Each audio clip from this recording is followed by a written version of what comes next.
श्री कृष्ण कहते हैं, हे पार्थ, विषयों का रस राग व्यक्ति के मन में आता, धीरे धीरे चित्त उसी रंग में रंग जाता।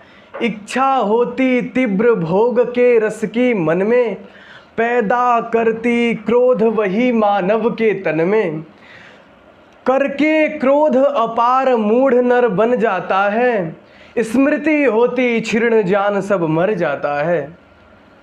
आजकल स्मृतियां क्षीण होती चली जा रही हैं। आजकल कौन आत्महत्या कर रहे हैं? वही आत्महत्या कर रहे हैं जो इसके आकर्षण में फंस गए।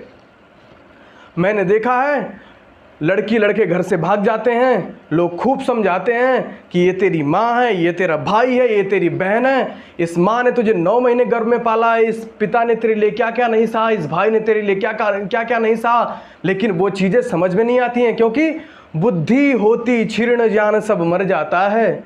बिना ज्ञान के बुद्धि कहाँ किसकी रहती है, बिना ज्ञान के बुद्धि कहाँ किसकी रहती है। होकर के परतंत्र वासना में बहती है, फिर सारा सद्ज्ञान राग नद में गलता है। सर्वनाश का द्वार बिना खोले खुलता है, फिर सर्वनाश का द्वार हे पार्थ बिना खोले खुल जाता है। यहाँ तक कि शास्त्रों ने भी कह दिया है, और आपने सुना भी होगा, विनाश काले विपरीत बुद्धि। जब विनाश का समय आता है तो बुद्धि विपरीत हो जाती है। श्री कृष्ण अपने गीता में कहते हैं कि इस तरह ये सर्वनाश का एक क्रम बता दिया है। अब सर्वनाश का क्रम तो बता दिया, अब इससे उद्धार कैसे हो? उद्धार का एकमात्र रास्ता है कि हम आस्तिक हो जाएं, हम ईश्वर के प्रति आस्तिक हो जाएं और बल की उपासना करने लग जाएं।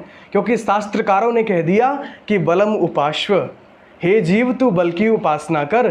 संसार में जो भी दुख होते हैं वो कमज़ोर के लिए होते हैं, बलवान के लिए संसार में कोई भी दुख नहीं है। चाहे वो शारीरिक बलवान हो, चाहे वो आध्यात्मिक बलवान हो, चाहे वो कैसा भी बलवान हो, अगर वो बलवान है तो वो सारे संकटों को झेल सकता है। आप सामान्य रूप से देखिए, एक धागा लीजिए और धागे को एक चिड़िया के पैर में बांध दीजिए, और चिड़िया के पैर में बांध करके एक खूंटे से बांध दीजिए। चिड़िया बेचारी फड़फड़ाती रहेगी, परेशान हो जाएगी, लेकिन उस धागे को तोड़ नहीं पाएगी। और उसी धागे को एक भैंस के पैर में बांध दीजिए और फिर उसे खूंटे में बांध दीजिए, झट तोड़ के चल देगी, क्योंकि बलवान है। संसार में ये बात ध्यान रखिए, बलवान होना तो अत्यंत आवश्यक है। इसके बाद ईश्वर के प्रति आस्तिक होना बड़ा आवश्यक है। संसार में बलवान होना ठीक है, लेकिन ईश्वर के प्रति आस्तिक होना भी बड़ा आवश्यक है। जहां हम आस्तिकता नहीं देखते हैं, अस्ति माने है, जहां हम किसी चीज को नहीं मानते हैं, वहीं हम गड़बड़ करते हैं। सामान्य रूप से देख लीजिए, आपके दरवाजे पे आके कुत्ता बैठ जाए रसोइया के पास, और आप उसे एक रोटी डाल दीजिए, आप उसको रोटी डाल दीजिए। कुत्ता क्या करेगा कि रोटी उठाएगा, थोड़े से दूर जा कर के बैठ के खा लेगा। और वही कुत्ता या कोई दूसरा कुत्ता आए और आपकी रसोइया में देखे कोई नहीं है और वो रोटी दबा ले, क्या वो वहीं बैठ के खाएगा? बिल्कुल नहीं। क्या करेगा? रोटी दबा के तुरंत चल देगा। क्यों? जानता है उसने पाप किया है। वहां पे क्या था, अगर कोई होता, आस्तिकता रहती तो वो बिल्कुल नहीं करता, लेकिन नास्तिकता थी, वो नास्तिक हो गया वहां। ऐसे हम समाज के प्रति, हम कोई भी गलत काम करते हैं, जहां हम नास्तिक हो जाते हैं, जहां ये मान लेते हैं कि परमात्मा नहीं है, वहीं हम करते हैं।